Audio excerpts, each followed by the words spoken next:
Hi there, Tracy from Kazadan's Equestrian, and welcome to this week's video. If you're new to my channel, please feel free to hop around and have a look at the numerous other videos I have, and if you like what you see, make sure you subscribe to the channel. Subscribing, liking and commenting on my YouTubes really does support me being able to keep these videos up for you. So this week I'm actually going to have a look at oils. I have done one video in the past about whether horses can or can't eat oil and why. Which is a very high-level overview. But there's a lot more being spoken about the omega-3s and omega-6s and which oil is best and which isn't and why. So I thought I'd actually do a couple of videos and put them together to firstly explain to you what are the different omegas and the different oils and why is it important, which is what I'm going to do today. And then the next couple of videos I can look at individual oils and their pros and cons.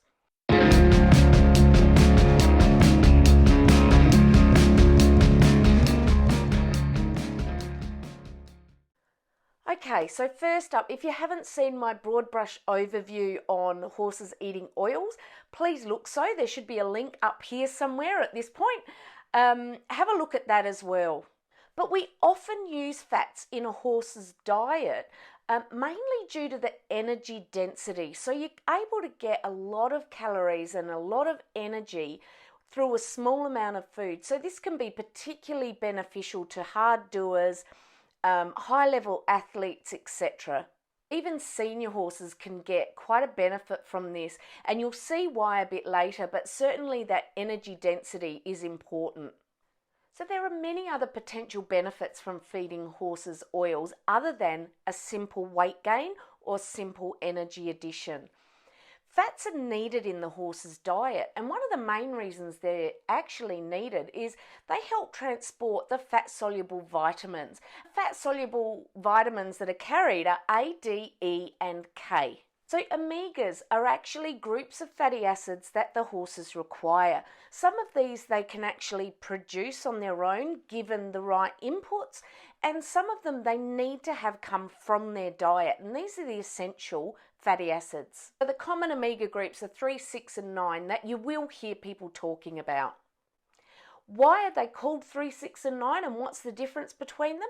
In reality, the difference is actually about how long the carbon chain is on the molecule, so how many carbon atoms join together, and also the presence or absence and or position of any double bonds that are between the carbon atoms. Now, that's as chemical as I'm going to go, but just understand that there are chemical formation reasons due to length of carbon chains and presence, absence and position of double bonds that make these omegas or fatty acids belong to either the 3, 6 or 9 group.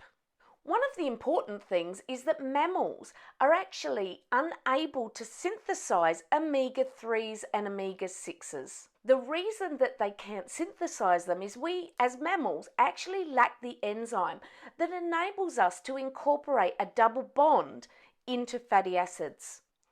So obviously we need from our diet to get both the groups, omega-3s and the omega-6s. For horses, their natural diet actually contain more omegas-3s than omega-6s, but this is when a horse is actually eating its natural diet. So let's look at these omega groups separately and start with the omega-6 group. These are often the omegas that are given quite a bad name, and they are the group of fatty acids that contain linolenic acid, or LA. These are pro-inflammatory, so they are more likely to enable an inflammation response. In saying that, that response is still necessary, and these omega-6s are still necessary in the horse's diet. We do, however, want the ratio between omega-6s and omega-3s to be such that there are more omega-3 in the diet than the pro-inflammatory omega-6s. Omega-3s are a group of fatty acids as well. Remembering the difference between them and omega-6s is the number of carbons and where the double bond sits actually in the carbon. These fatty acids are called alpha linolenic acid or ALA, eicosapentaenoic acid or EPA, and docosahexaenoic acid, which is DHA. So we're just going to remember ALA, EPA, and DHA are all omega-3 fatty acids. Now, ALA is the only one that is naturally present in the horse's diet, and the horse then uses ALA to produce both EPA and DHA. So remembering these are just 3 fatty acids: ALA, DHA, and EPA. ALA is the only one naturally found in a horse's diet, and the horse then uses that ALA to produce the other 2 fatty acids. In saying that, this is really, really important because it's not the ALA that is the biologically active fatty acid in the horse. EPA and DHA are the only biological active forms of omega-3s. So we've got the ALA in the diet, they are producing EPA and DHA, but it is the EPA and DHA that are the only biologically active forms of omega-3 in the body.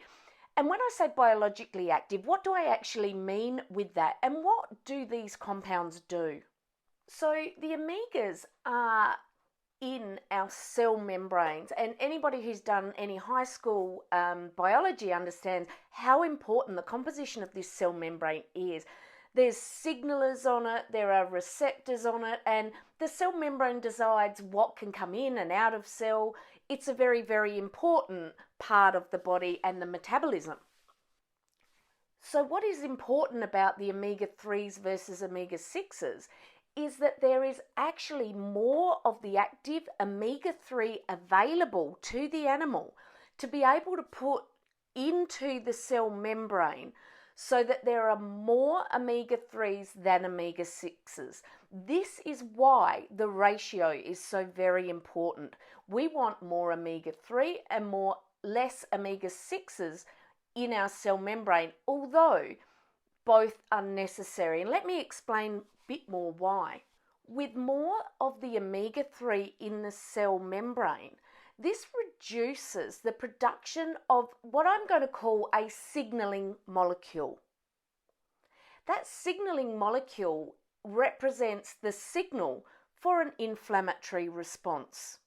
So obviously then, with more omega-3s in the diet, therefore the composition of the cell membrane being made up of more omega-3s mean there are less chemical signals for the inflammatory response, and therefore we get less inflammatory response. The other thing to be aware of is EPA, which is one of the other omegas, not the ones in the diet, the ones that are manufactured from the ALA. EPA is important in its own right because this too reduces the amount of signaling molecule in the cell membrane. It just does it by a different mechanism. What EPA does is actually reduce the amount of enzyme available to make the signaling molecule. Therefore, if there's less of the enzyme available to make this molecule, there's obviously less signal molecules. And again, less signaling for the inflammatory response means less inflammatory response. So that's all this video was about. Wait for the next ones to come up to talk about the balance of omegas in different oils. But this one is simply so that perhaps you can understand a little bit more about why omega-3s are very important to be higher in the horse's diet than the omega-6s. So it's not the presence or the absence of either omega-3 or omega-6s. It is the ratio or balance. We want more omega-3s and less omega-6s. I hope this has been really helpful. Please, again, don't forget to subscribe, like, comment, and share this video around. And I'll see you next week where we delve into the types of oils a little bit more. And hopefully now you have this knowledge about why the omega-6 and omega-3 balance is so important. You'll then understand why your choice of oil is also so very important. Thanks, and see you next week.